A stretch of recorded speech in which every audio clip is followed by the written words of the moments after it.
नाराजी आहे तुम्हाला कसं कळतं हेच मला अजून कळलेलं नाही. एकनाथ शिंदे साहेब दिल्लीला जातात आणि पंतप्रधान महोदयांच्या खुर्ची लावून बसतात. त्यांचे नेते दिल्लीला जातात आणि 6व्या रांगेत बसून पिक्चर बघतात.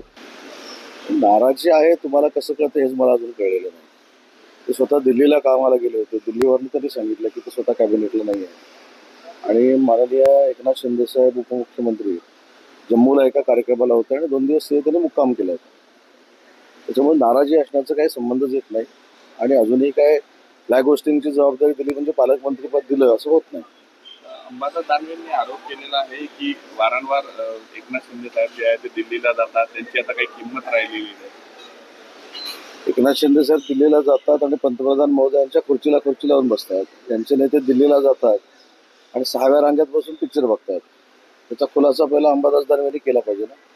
त्याच्यामुळे कोणाची दिल्लीतली कुवत किती आहे हे सिद्ध झालेलं आहे.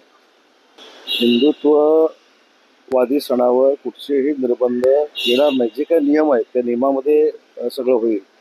परंतु डीजे बंद केला पाहिजे किंवा अन्य काही बंद केला पाहिजे असं काही सरकारने निर्णय घेतलेला नाही. कुणी गैरसमज त्याचा पसरू नये आणि शेवटी हे सण आमच्या दृष्टीने देखील अतिशय महत्वाचे आहे. तो उनका मामला है ना. राजनीति में हर एक पार्टी को खुद का प्रेजेंटेशन देने का ये अपना उनका खुद का है.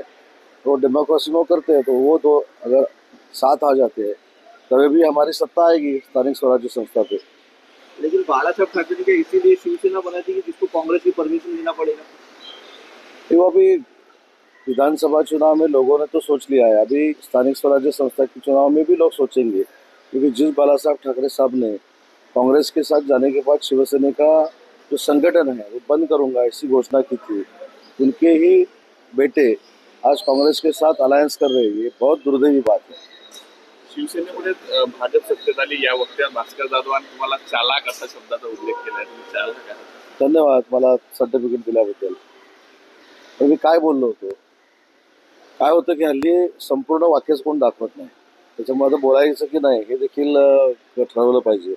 मी असं म्हटलं होतं की शिंदे साहेबांनी ज्या योजना महाराष्ट्रामध्ये आणल्या त्याच्यामुळं महाराष्ट्राच्या जनतेमध्ये एक सकारात्मक वातावरण निर्माण झालं आणि त्याच्यामुळे सत्ता आली आणि ते कोण नाकारू शकतं. तुम्ही पण नाकारू शकत नाही.